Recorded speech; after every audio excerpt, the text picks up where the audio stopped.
Hello, this is Rosen, your local realtor in Northern California. Today, I just wanted to show you a quick article that I found quite amusing, actually. And it just talks about the housing market and scams. And hackers have scammed real estate pros out of more than $446 million. That's amazing. I don't know if that was last year, but this just shows you to be careful. The main way in which people are scammed is when you have to put in money for a house, for an initial deposit or for your final closing. You have to write these giant checks and send them to escrow. They'll say, we want $15,000 as an initial deposit and another $15,000 as an increased deposit. And just as a note, generally it's 1% of the housing price for an initial and an increased deposit. When there's a hot market, people were putting as much as 5, 10, and 20% as deposit. So the hotter the market is, the more you put in, and the more bait there is for scammers to try to get you. So this is why I recommend to people to always double and triple check. There's a number of ways in which you can deposit money.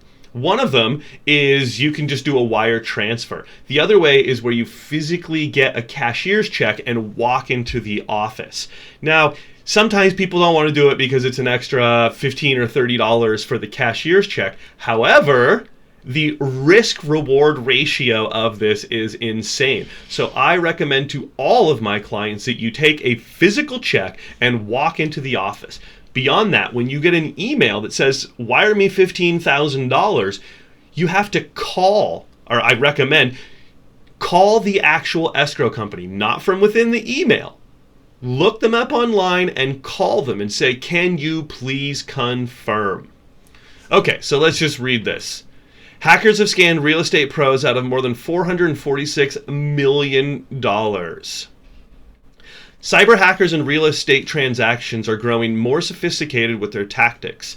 Some recent major schemes involve fraudulent emails and wire transfers that appear to be from a broker or attorney with wire instructions to the hacker's bank account. First of all, if you ever get wire instructions from a broker or an attorney, no, that's not where they come from. They come from escrow. And this is just something that your agent should know. I mean, that's honestly just silly that can happen.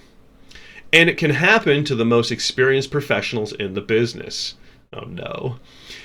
CNBC detailed the experience of a 25-year-old Silicon Valley tech veteran who was conned out of $400,000 with one email. Earlier this year, Robillard, I'm not sure if I'm pronouncing that correctly, won a bidding war on a house in Orinda, a San Francisco suburb.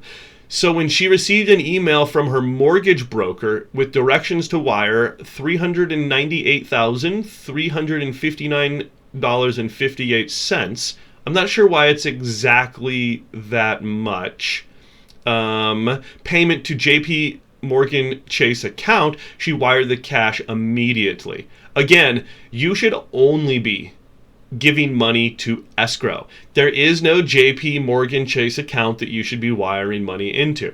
That's a scam.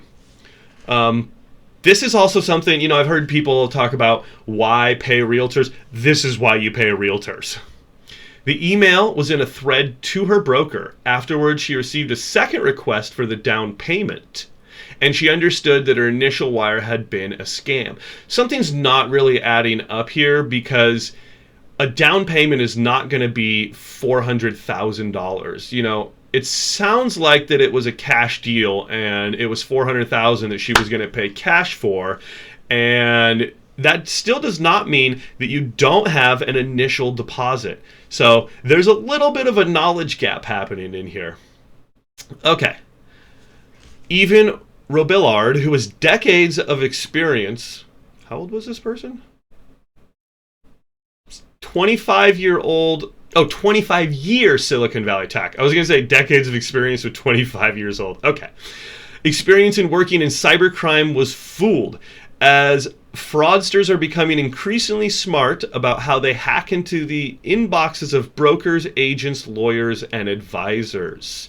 So there's two types that are going to be happening here. One is where you get a phishing email, where that's just, they know that someone has gone into contract for whatever reason, and they just send an email that says, send me $15,000.